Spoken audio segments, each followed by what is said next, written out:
एक गांव में एक ज्ञानी साधु बाबा रहते थे।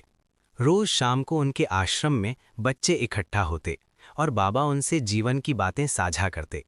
बाबा अक्सर एक ही बात दोहराते, बच्चों, इस दुनिया में जो कुछ भी होता है वो पहले से तय होता है। दाने दाने पर खाने वाले का नाम लिखा होता है। कुछ बच्चे तो ध्यान से सुनते, पर एक शैतान और जिद्दी बच्चा था। वो बाहर के गांव से आया था और हर बात पर सवाल करता था। एक दिन वो खड़ा होकर बोला, बाबा, मैं आपकी इस बात को नहीं मानता। अगर दाने दाने पर नाम लिखा होता है तो आप साबित करके दिखाइए। बाबा मुस्कुराए और बोले, समय आने पर सब समझ में आ जाएगा बेटा। अगले दिन आश्रम में प्रसाद बांटा जा रहा था। सब बच्चों को चने का प्रसाद दिया जा रहा था।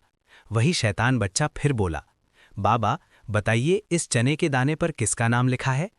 बाबा शांत स्वर में बोले, इस चने के दाने पर एक दूर देश में रहने वाले मुर्गे का नाम लिखा है। बच्चा हंस पड़ा। अच्छा, अब मैं इसे खाकर आपकी बात गलत साबित करता हूं। जैसे ही उसने चना खाया, वो उसके गले में फंस गया। वो खांसने लगा, हालत बिगड़ गई। तुरंत उसे शहर के बड़े अस्पताल ले जाया गया। डॉक्टर ने ऑपरेशन करके उसके गले से वो चना निकाला और लापरवाही से उसे बाहर फेंक दिया।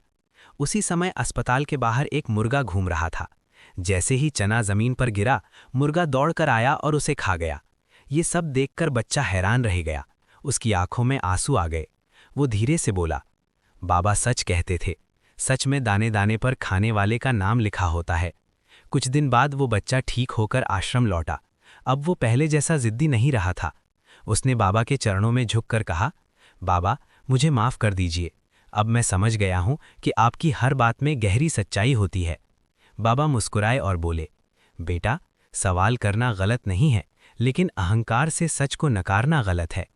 सीख, जीवन में हर चीज का एक तय समय और स्थान होता है। बड़ों की बातों में अनुभव छिपा होता है, उसे समझने की कोशिश करनी चाहिए।